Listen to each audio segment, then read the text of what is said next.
Hi, this is Olivia Stodig, and this is the 5th installment of the parametric CGX model series. This time around, we will look at how to couple a structures and an aerodynamics analysis together using the preCICE library.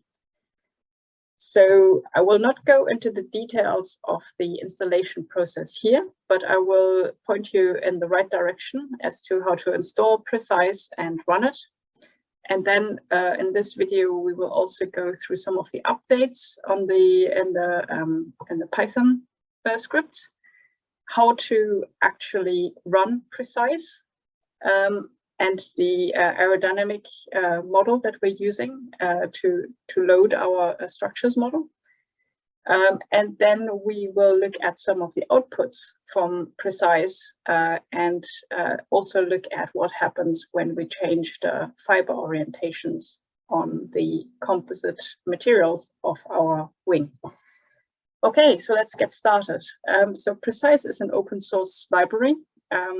We have used version 2.3.0 for this example. And if you go to their website, you will find out more about what you can do with it. It's quite a complete library, and it has a lot of different integrations. So for example, Calculix already has a plugin, which we're not going to use this time around. So we're just going to use an example where we're actually creating our own coupling. And you can also look at the docs here, which give you a detail of if you, for example, have your own Python scripts and you want to couple those, you can have some help here. And this is effectively what we've done. We've looked at the preCICE API. Now, if you go to that link, you'll see that there's different ways of interacting with preCICE. One of the bindings is actually, binding libraries is actually in Python. So this is what we're going to use. And you'll see that there's a lot of information about how this actually works. Again, we're not going to go into detail, but there is an example here. So if you click on the minimal reference implementations for Python, you'll see that there is an example here on GitHub you can follow, and it includes the main files that we also have in our directory. So there's a configuration XML file, there's a dummy Python, sort of a dummy Python file, which we'll go into in more detail. But this is the example that we've based the code around in our repository. Okay, so let's get back to our repository. So once you've installed preCICE, maybe try and run some of the examples to make sure it works. If you have any problems, there's a link here to a troubleshooting page on the preCICE installation. I had to do this a couple of times before it worked for me. So be particularly careful with different Python environments and the clashes and potential packages. So I recommend that you actually create, once you've installed preCICE on your global environment, you still create a local virtual environment for your run folder. So where are we now? Okay, so in terms of our parametric box Python script, there hasn't been much update, a few little things. So the first thing is you'll see that there's some extra variables here in our script. So we've got a preCICE folder, which is important because there will be some data that we need to exchange with preCICE. So that needs to be read from this folder and written into this folder. So particularly here for our box model, we're going to read the aerodynamic forces from the preCICE folder, and we're going to write the deflections into it so that our aerodynamic model knows about those deflections and can calculate updated forces. The other things that we have in here we had already previously, and then there's just a flag that we've added to make sure that if we run preCICE, we switch on this preCICE in-out flag. And if you want to look at the code, there have been some updates here. So, for example, if you have preCICE switched on, then we are writing some more files, which I'll explain in a moment, which relate to our mesh. Okay. Yeah, so of course, because we're using a new input, which is based on input 1, we're now pointing our main to this input 3. So if you were to execute this, you could actually run this and look at the outputs, which wouldn't look very different from input 1 if you're running it without coupling with preCICE. Okay, so the next thing to look at is we have a new module here called Strip Theory Aerodynamics. So this is a very simple aerodynamics model where we calculate the local lift forces along the span of the wing using this formula here. So I won't go into the details. If you are an expert in aerodynamics, this will look extremely simple to you, and that's the point. We're not trying to do something complex or particularly accurate here. We're just trying to load our wing with something which reacts to the angle of attack. So this is here, the angle of attack is the incidence of the airflow on our wing. And as you can see, when that changes, our incremental lift along the wing also changes. There's a linear relationship here, and it's, as I said, very simple. And at the moment, if you have a constant angle of attack along the whole span of your wing, which is the case for a rigid wing, it means you actually have a constant wing, constant lift distribution over the whole of your wing. And also, this is a completely static model, so we're not actually taking into account any flapping or anything like that.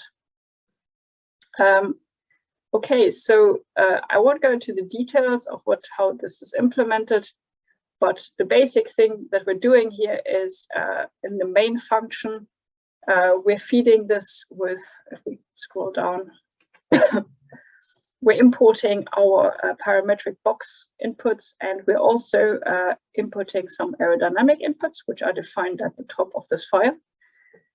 So the platform is set to none here because we're actually going to read this platform from our CGX, so from our parametric box.python model. So that's why we're also importing the input 1 from,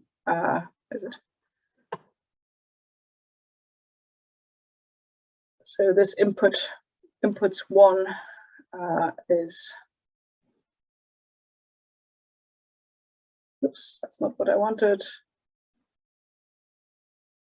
Definition. Okay, still not right. Okay, of course.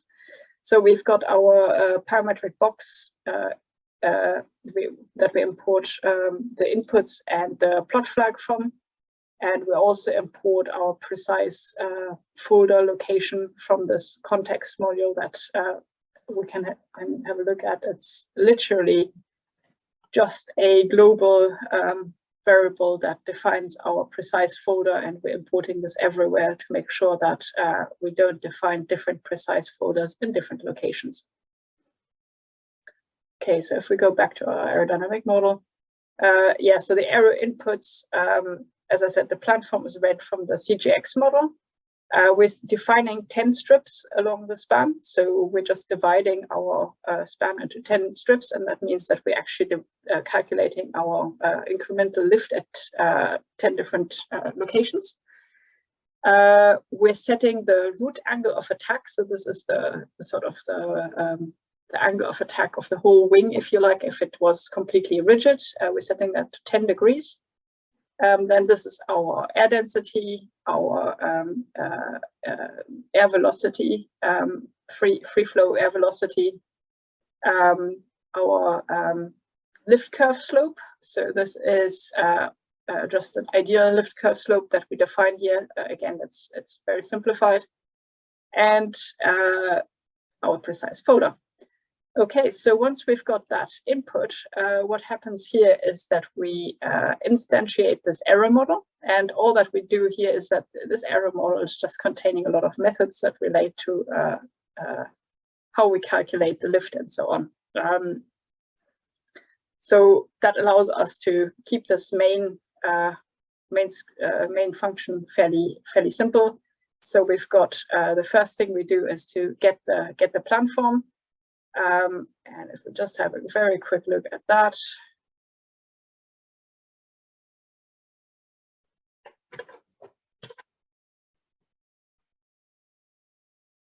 Okay, so you can see here that what we do is when we instantiate this, we also have access to the box parameters.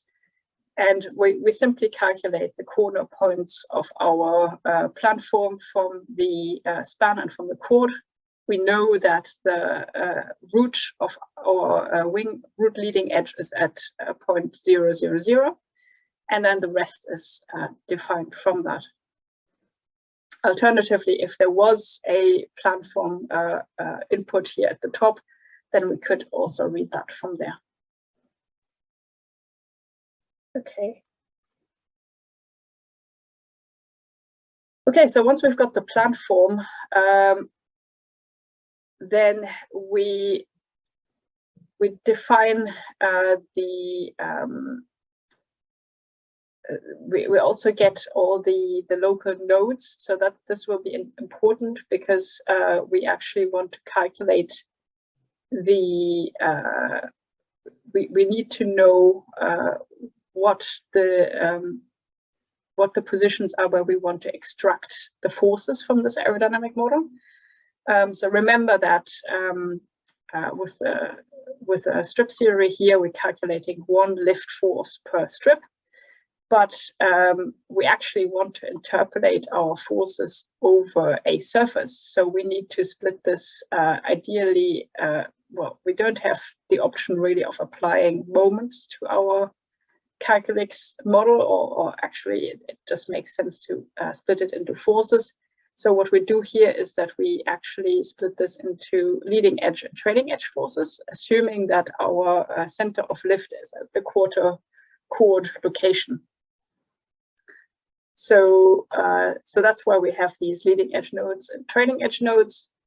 And once we have that, we can also then use the deflection of those nodes to calculate our local incidence angle or angle of attack, and that's a function of the displacement. So you can see here that initially we set our angle of attack along the span to 0. So this is assuming that we've got a rigid wing, and we'll calculate the forces for that initially.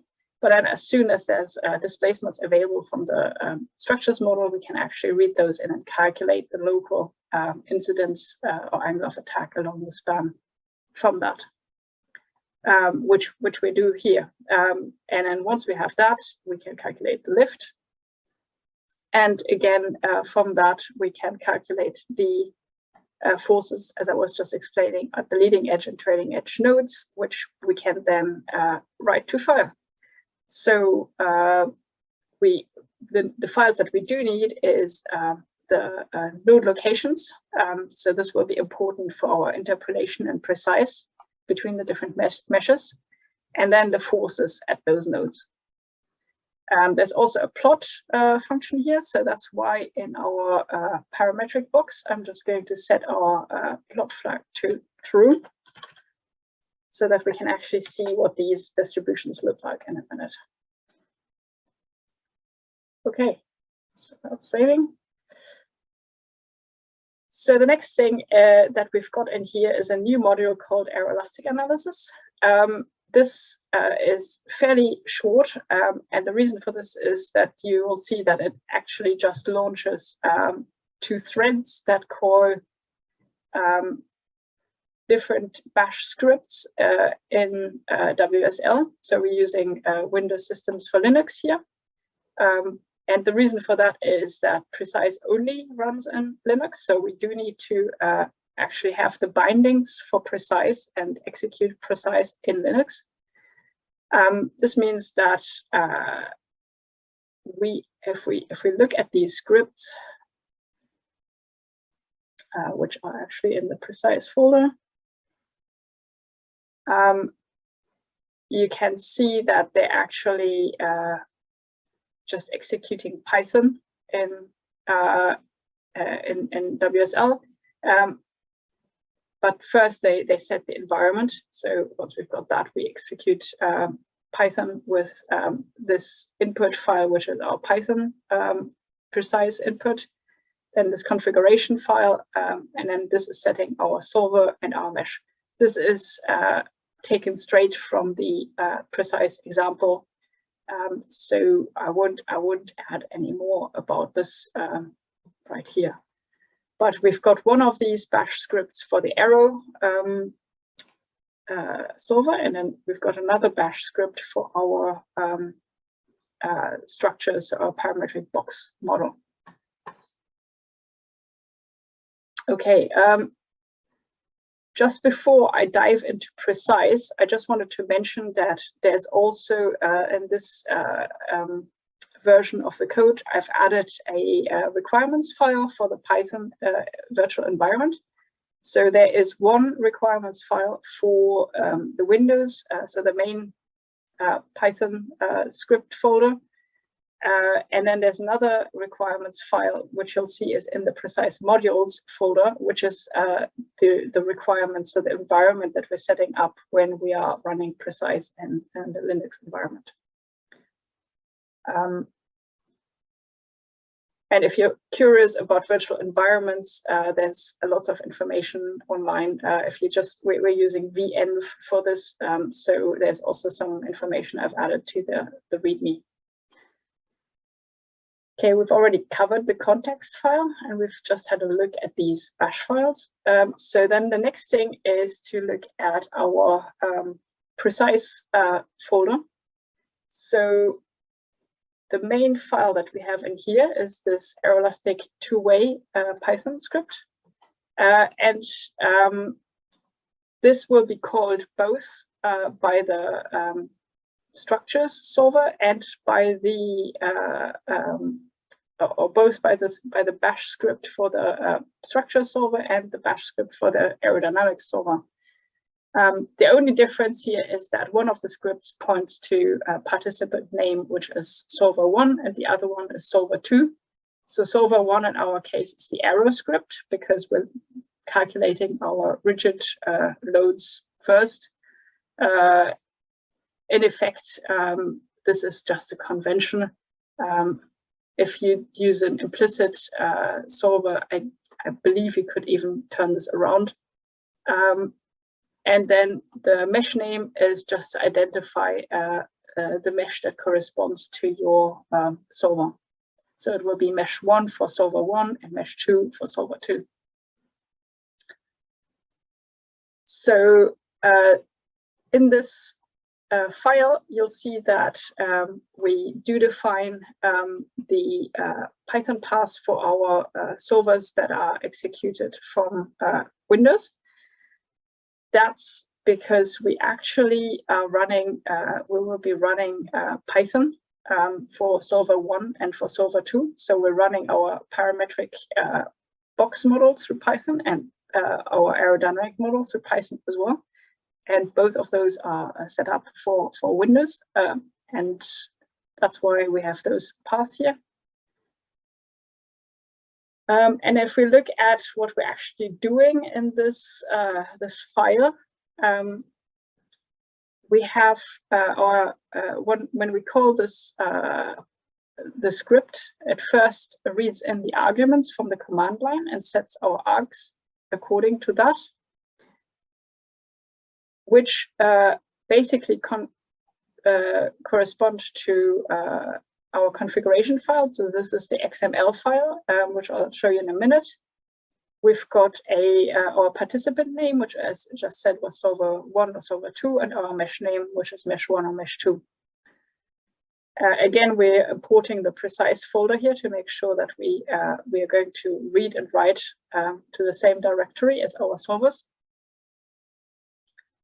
And then we have a lot of configuration here and initializing the solver variables.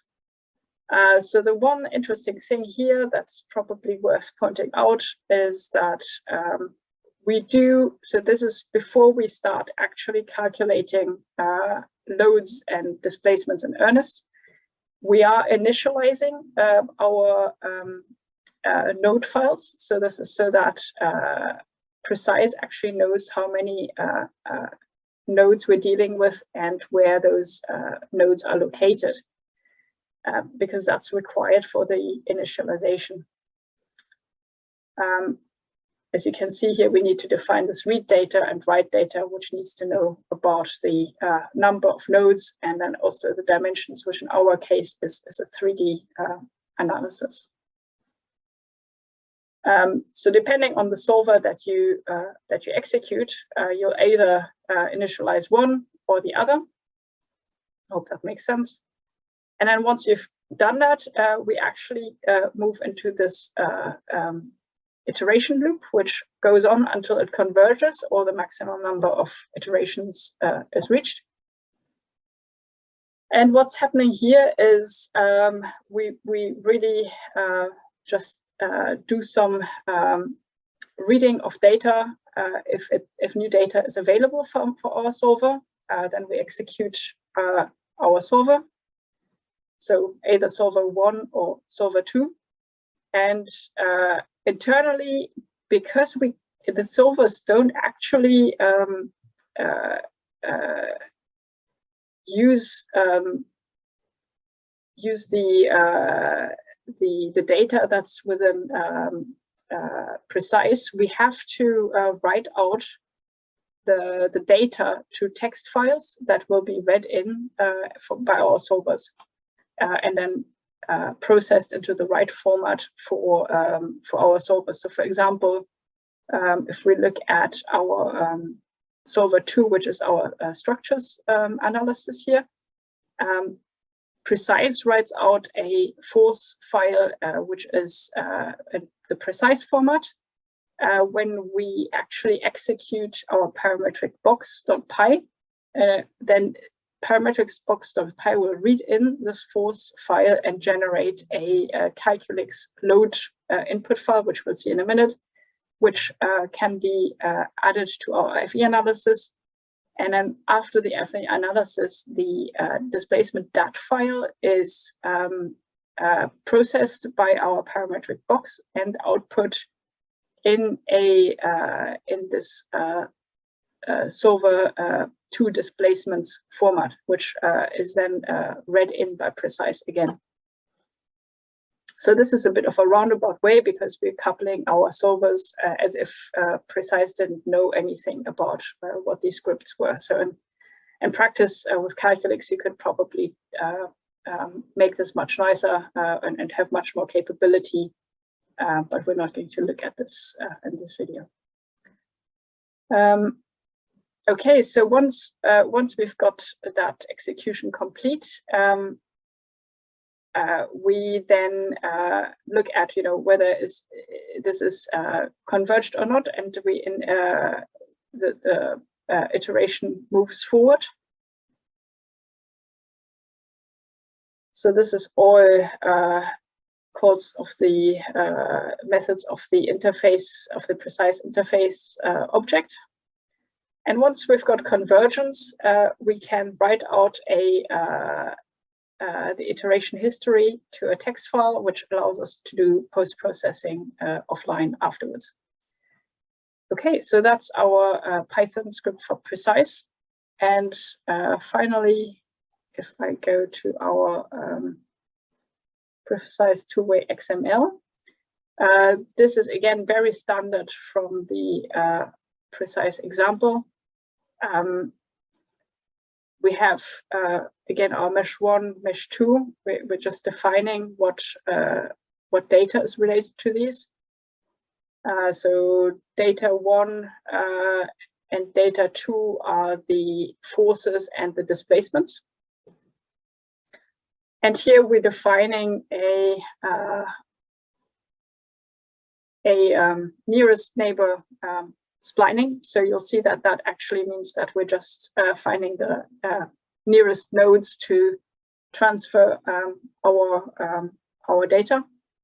In which, in this case, from when we read from the aerodynamic analysis and apply the loads to our structures model, we want the forces to be conservative. That means that we actually want the total forces on both models to match. And here, when we read from the structures model and apply displacements to the aerodynamic model, we want that to be consistent. So we just want the deflections to be locally the same. And then here's some more settings. So we've set the maximum number of iterations to 10, for example, which means that if the precise iterations don't converge within that number of iterations, it should just finish and exit. Okay, so I think we've reviewed all of the files. I'll cover the preCICE post in a moment once we've actually run preCICE. So let's have a look at that. Here, the easiest way to run the analysis, preCICE analysis, would be to run our Aeroelastic analysis, and feel free to do that. Just to show you what the output actually is, I'm going to run this manually this time around. So I have two different shells open here, and I'm going to manually, so I've already set the virtual environment here to our Linux environment, and I am in the WSL prompt. So on the left, I'm going to copy in our solver 1 executable. So let's launch that.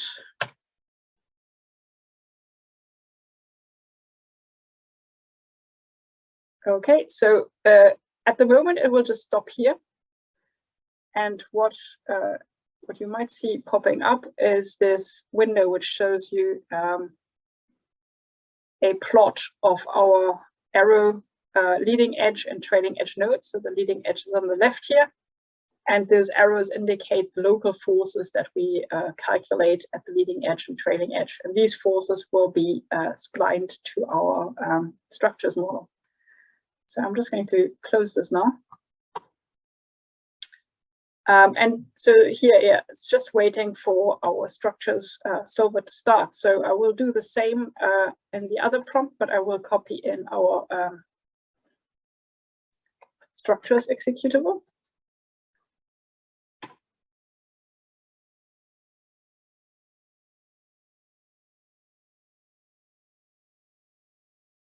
Okay, and first you'll see, because I've set the plotting flag to true, that this plots our airfoil again. So we've already covered that in one of the previous videos. And it should also, okay, it should also plot our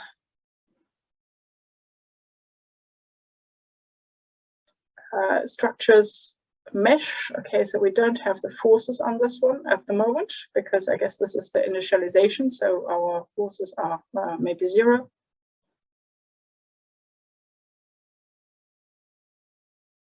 So I've closed this down, which means that it should continue. And if you're curious what it does in the background, you should see now folders appearing here, which indicate the Calculix runs in the background.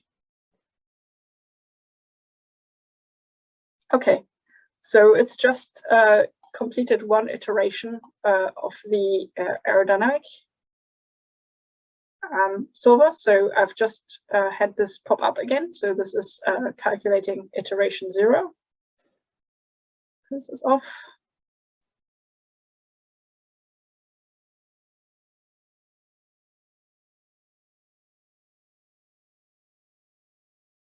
Okay, so you can see on this plot now, we're actually generating some forces on our structures mesh.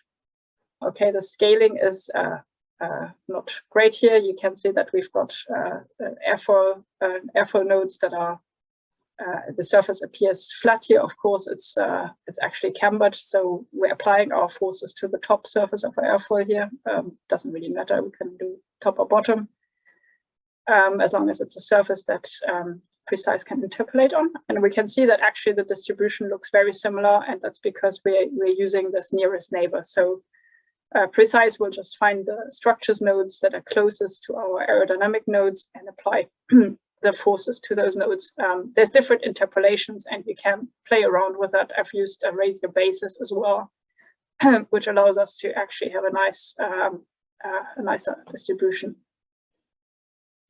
But for this model, because it's fairly rigid, actually this works quite well. Okay, so I'm actually just going to switch off the plotting, so we don't get these plots all through our analysis.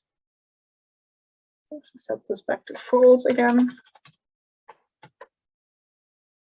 I'm just going to close this off so we can continue the iteration.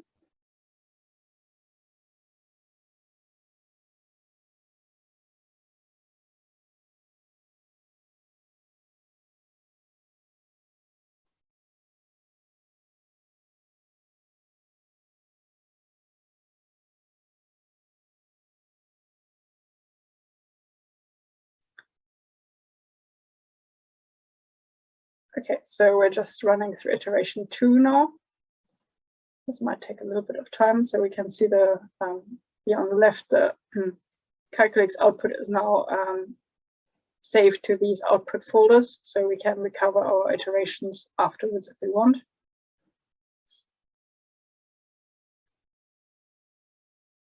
Okay, iteration 3.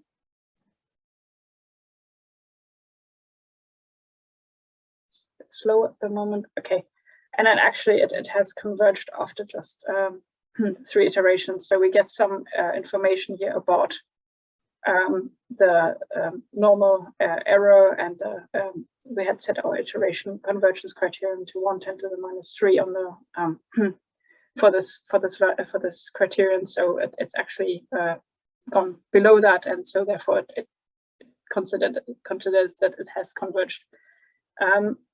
If you're curious to see what the outputs are actually at this point, we can have a look at our preCICE folder. So here you'll see that we have several outputs. So we have all of these solver 1 and solver 2 log files that have been generated. There's a lot of information in there. It's not particularly useful for our little example here, but feel free to have a look through it. We also have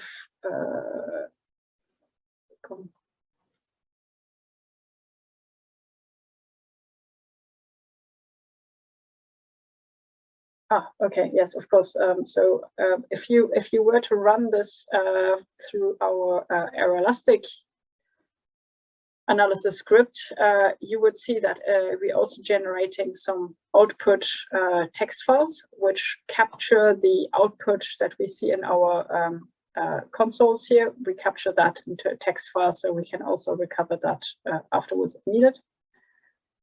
And then the other thing that we have in here is this outputs folder. So this was this is the outputs folder that our preCICE where do I have it? That our preCICE folder points to. So this will be overwritten during. This outputs folder will be overwritten if you already have data in there. Just make sure that you rename your folder to something else before you run it. And if you look in there, we can see that we have the files that were generated by preCICE and then read back into preCICE. So we can see that we've got our aerodynamic displacements. So that's the displacements at the end of our converged iteration 3. And so these are the displacements in X, Y, and Z. we can see that here we have so the first 11 rows here are our leading edge displacements, and then the next series here is our trailing edge displacements. So at the tip we have a vertical deflection of about 0.08 meters, so it's about 8 centimeters. And if we look at the same file for solver 2, it's obviously a much bigger mesh, so it's a bit harder to look through. But it happens that we actually know that one of the nodes here at the bottom is fairly much at the tip. So we can see that we actually get pretty much the same displacement here. So that's a good sign that our analysis hasn't done something completely wrong. Of course, we could also now look at the latest folder here. This is timestamped, so you can look at it. We could look at the output here from Calculix and actually plot this in Calculix to check the deflections, which will be very similar to our shear load example that we looked at previously in one of the previous videos. Okay, so these files are generated automatically, and what we've also got here is these iteration outputs, so we can actually, this was written at the end of the preCICE script, so this allows us to see what our solver output was during each iteration. So we've got iteration 0 here, where we start with, so this is the output for our aerodynamic solver. So we've got output here of the angles of attack along the span, and we've got the output of the local incremental lift along the span. And it starts off at constant 10 degrees angle, and then as you add flexibility to the wing, we've got convergence over the increments, and we can see that by the time we reach iteration 3, we've got a slight increase here of the angle of attack towards the tip, and that results in a slight increase of our lift. Okay, so the next thing that we can do here is that we actually have a preCICE post script. So this is set up so that we can actually run some nice post processing and plotting on our preCICE run. And what we're going to do here is generate some output plots that actually show us the convergence history of our outputs, as well as some lift distributions along the span. So here, what this is doing is it's just picking up the output folder, solver 1 iter outputs and solver 2 iter outputs, and processing those. So if I run the script,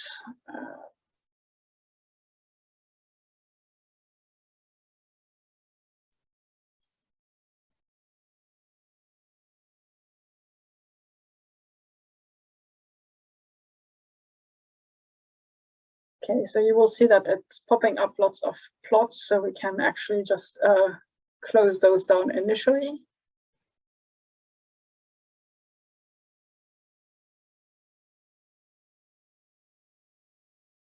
Because it also saves all of those plots to our output folder. So what we can see is here we've now generated these PNGs. And if we look at our wingtip displacement convergence history, we've only got 3 iterations here. So initially we start off at 0 rotation and 0 tip deflection, and then very quickly, of course, it converges towards this fixed value of about 8 centimeters. So we're plotting the displacement and the rotation at the tip against our iteration number from preCICE. Now the other things we can look at here is we can look at our the convergence of our aerodynamic incidence, and here we have we can see that it's not sure if that's convergence, but it's very small changes, so it's probably below our change and our allowable convergence criterion. So it hasn't really complained about that. If we look at our